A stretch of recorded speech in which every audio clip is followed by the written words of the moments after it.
What's up, guys? This week I wanted to just showcase a few of my breeder females. Also a couple of different tricks that I do when I have a problem eater. I have a few that's kind of been working on, just trying to get them back to eat or at least gain some weight before I start pairing them. So I'm doing a couple of those things right now, just shifting things around and making sure that they are back on food. So check this out and hope you guys like it.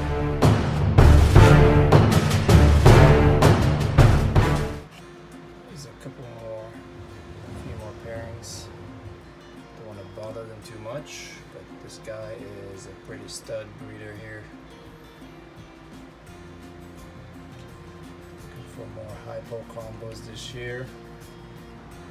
And she is chunky and eating well, so perfect size, perfect weight, girth, and he loves his females.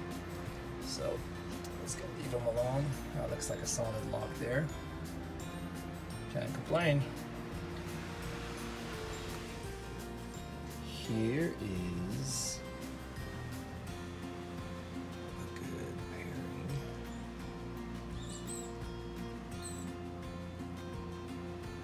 This is my proven mystic paired to my pastel coral glow siren. So that's Huffman and the cinnamon. And can't wait to see what this pairing would show. I'm really hoping for some mystic coral glows at least. So I can potentially make some super mystic coral glows next year.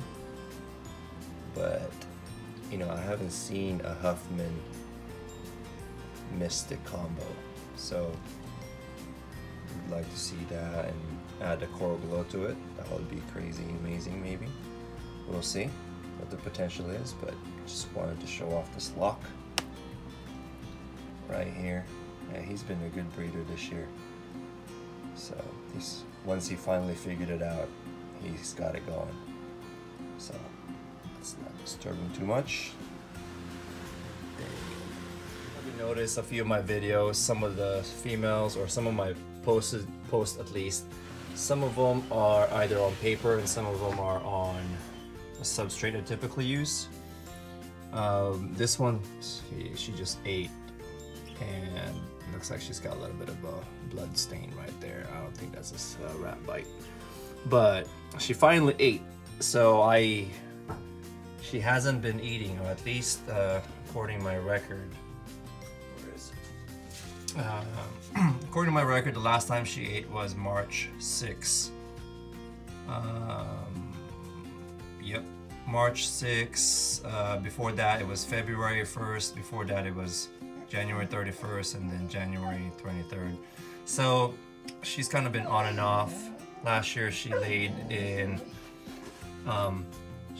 July 2017, and she laid slugs. So right now she's actually a little bit behind already, because she was definitely bigger during that time.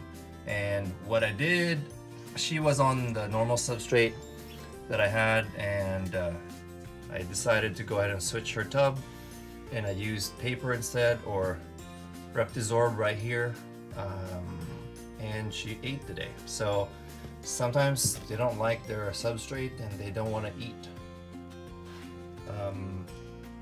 So for you guys that have problem eaters, switch them around, you know, just play around with it.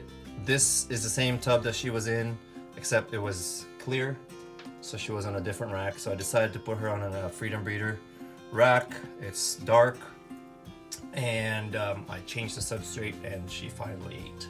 So hopefully this is gonna continue, so I can at least maybe have her lay in late July or maybe August. So there you go. This is another one. This one's a black pastel. She's about 1,000, maybe 1,100 grams, and she stopped eating as well. So she was on an FB20 tub. with the same substrate that we're using. So now I just recently put her here. I'll try to feed her here in the next couple of days. Just let her settle in her first. I just did this today, so it worked on the other snake, so we're gonna use it on this one. The last time she ate adult frozen thawed mouse was February 23rd, so it's been a couple of months. She's not losing any weight, but I definitely want her to get back on track. So for maybe a late clutch this year, or maybe early next season. She's a 2016, so produced her myself, and I'm hoping to prove her out and do some amazing things with this girl. So we'll see. All right, I changed the substrate on. Is this girl right here? She wouldn't eat for me. She's on and off feeder. The last time she ate was March 8th, before I changed it. But before that it was January 18. So it's like every month or every other month she would eat. She did eat recently, May 6th, and that was a few days after I've changed her substrate. And she decided to go ahead and eat. So I tried, she's good size, but I wanted her to keep eating. She has locked a couple times already with one of the males that was pairing her with, but I wanted her to gain some more weight because she didn't seem like she was building follicles anyway. So I kept on feeding, and I continue to feed while I'm breeding. So if they eat, they eat. If they don't, I just try again the following week. But want to make sure that they're getting the proper nutrients and gaining the proper weight for good follicle growth. All right. Check on a few females that are in shed or wasn't shed.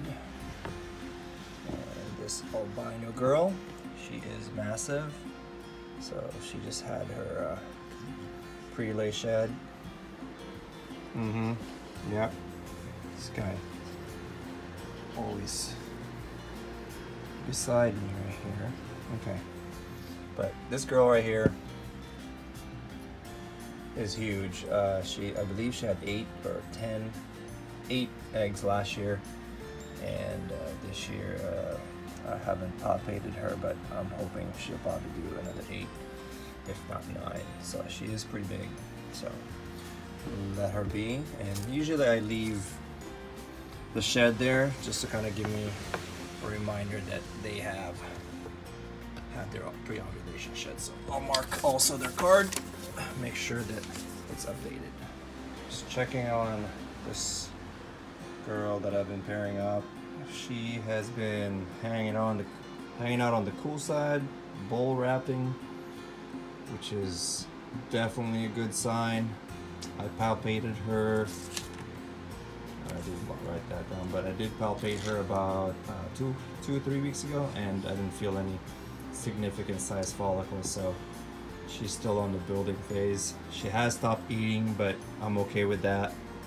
She's a very girthy female, so she's pretty healthy, and if she stopped eating from now on until she lays eggs, she's good weight, so I'm not too worried about her. So, but I wanted to show you guys some of the females I'm growing, some of the pairings, and just updates on some of these girls as the season progresses, how they're acting.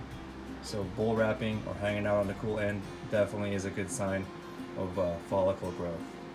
So, all right guys, hope you guys liked the video. I'm gonna try to put out some more reptile videos as the season progresses, because there's a lot more exciting to shoot and share with you guys.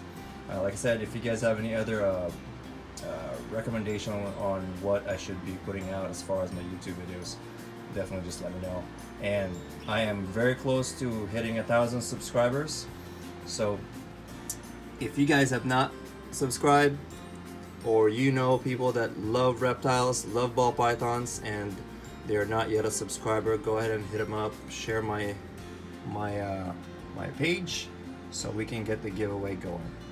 Alright guys, leave you guys with this big hefty girl. There you go.